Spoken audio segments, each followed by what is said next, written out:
Want to know about the long-term reliability of the Mark IV Honda Jazz Hybrid? Well, buckle up and let's get started. Available in Europe as a hybrid-only model since June 2020, we tested the Crossstar Advance version over an intensive 2-year, 30,000-mile period. Since then, although the Jazz has received some minor tweaks and a subtle facelift for both body styles, our conclusions are still relevant for those wanting to buy a new or used Mark IV Jazz. So what's gone wrong during our test period? Well, very little in fact. The electronic folding mirror, which is one of the few common issues with the Mark IV, failed on one side after 10,000 miles. Setup for the My Honda Plus app proved impossible, with a technical issue that prevented us from linking our email address to ownership of the vehicle. Finally, the Jazz's stylish leather steering wheel has peeled in places, but we're in discussion with Honda for a replacement under warranty.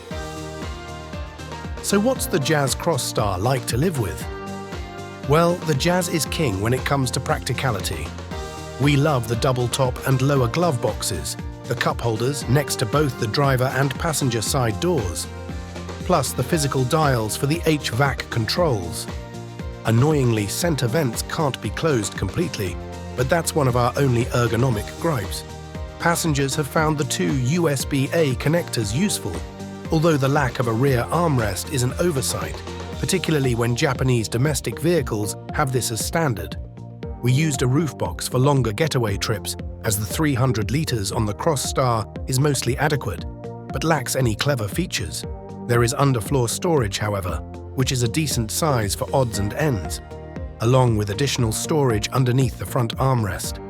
Of course, Honda's Magic Seats are so good that even Tesla now has them on the Cybertruck, making the Jazz even more special. So just how efficient is the Jazz Hybrid? And does its fuel consumption vary wildly between city and motorway traffic, or between winter and summer months? On motorways, at an average speed of 115 km per hour and with 4 occupants on board, we saw little variation between using air conditioning or heating in winter. Either way, achieving over 50 miles per gallon or just over 5.3 litres per 100 kilometers without difficulty is an excellent result. And this includes periods of overtaking up to 130 kilometers per hour. In town, it's an even more impressive story. Averaging from 4.4 litres to a low of 3.5 litres, that means consumption for trips like school runs is between 64 and 80 miles per gallon.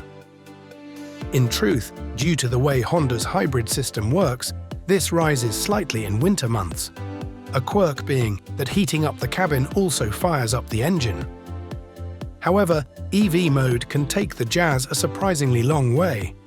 Around town, it's usually a combination of electric-only or hybrid mode, while on the motorway, it's more efficient for the engine to drive the front wheels. The Honda's wonderfully modulated brakes make one-pedal driving down to a low speed a breeze, while Econ mode slightly reduces engine noise, though its effect on fuel consumption is negligible. The Crossstar's steering wheel, which bucks the trend of ever smaller wheels, is perfectly sized in our opinion, and its buttons are logically arranged. We're big fans of both Lane Keep Assist, or LCAS, and also Adaptive Cruise Control. Only on a couple of occasions has Lane Keep failed to keep the Jazz centered properly in a motorway lane. For Adaptive Cruise, the only annoyance has been that when resuming to the set cruising speed, the Jazz does so at full throttle, and that can get noisy. Unlike some Jazz owners, we haven't had any phantom braking issues with Adaptive Cruise. And although Honda's Road Departure Mitigation System, or RDMS, seemed to be overly active for the first 5,000 miles, it seems less so today, although on narrow country lanes, it can still be annoying to use. The motoring press have largely been critical of the Jazz's infotainment system. However, not once in 2 years has the system frozen or felt laggy. Moreover, Apple CarPlay works flawlessly and the reversing camera has decent resolution by day. Only at night does it look more grainy. Frankly, we'd take Honda's system over more flashy but glitchy infotainment systems, especially those from VW, because it works day in day out without fuss. We'd love to see Google built in though, as Honda has shown for the US Accord. Aside from checking tire pressures, looking after the Jazz is fuss-free.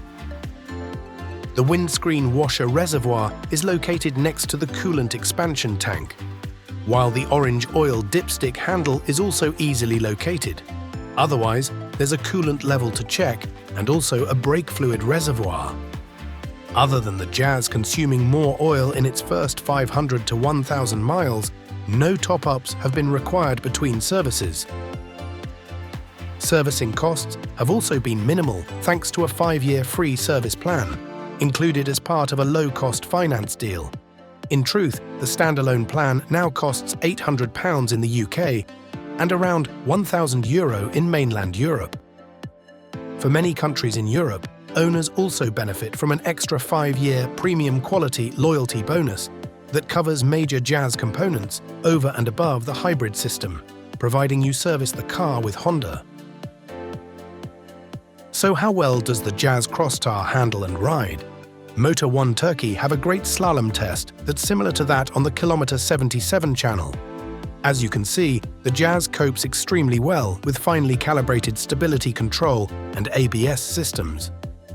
We found the higher riding Crossstar to be slightly more compliant over bumps than the standard Jazz, but just as competent through bends. Of course, the Jazz has a reputation for being a pensioner's car. If that means it's well regarded by experienced drivers, then so be it. Steering weight is actually very good both at low and high speeds. And although road feel is limited, the Crossstar hangs on keenly. Under certain conditions, the Honda's engine is audible, especially if you have 4 passengers and luggage on board. At startup and during idle, or when the generator is directly charging the hybrid battery, the Crossstar can sound rattly. But this is a trait that's common to Jazzes since the Mark I, and is not an issue that affects long-term reliability. So let's summarize what we've liked and disliked about the Jazz Crossstar over 50,000 kilometers. First, the dislikes. At night, the Jazz's dipped headlights blind other road users. We found that by setting the headlamp level adjustment to -1, this largely cured the problem, although we still get flashed now and then.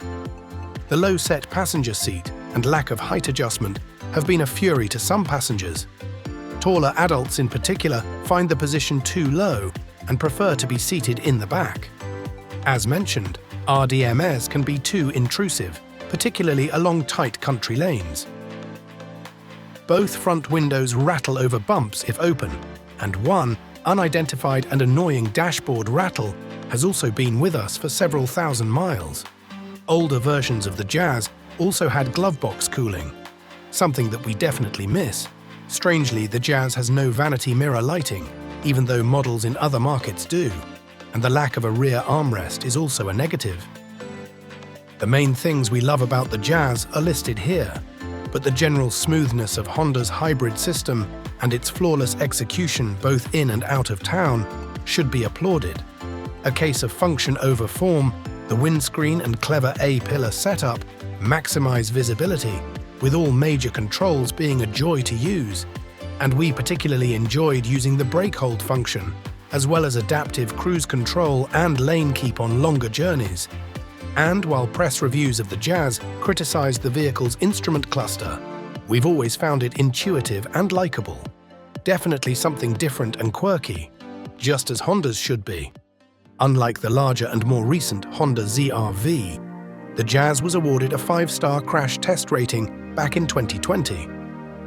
The inclusion of a front airbag between the driver and front passenger was a new feature back then for small vehicles and performed well, while the crash report also praised the Jazz's seats for protecting both front and rear passengers against whiplash.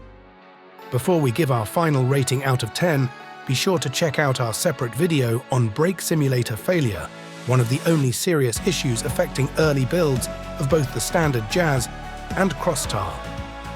So how do we rate the Jazz overall after 2 years of virtually blemish-free motoring? A solid 8.75 out of 10, that's how. While its looks may be divisive and Honda's service and aftercare, in Europe at least, seem to have fallen behind its competitors, the Jazz remains a remarkably versatile super mini. The Mark IV is the spiritual successor to the original Mark I, with the Mark II being somewhat bloated and the Mark III having a poor dashboard layout. So that's high praise indeed, as the original Jazz was an extraordinary game-changer, not least for having a fuel tank under the front seats, which allowed for incredible packaging elsewhere. We'd say Honda's reputation for good reliability is alive and well with the Jazz. And personally, we'd go for an X-Demo or nearly new version, as Honda's prices in the UK and Europe are pretty steep. Do you agree with our long-term test findings? And don't forget to like and subscribe, not least because we'll be uploading more Honda videos to the channel soon. Until next time, drive safely.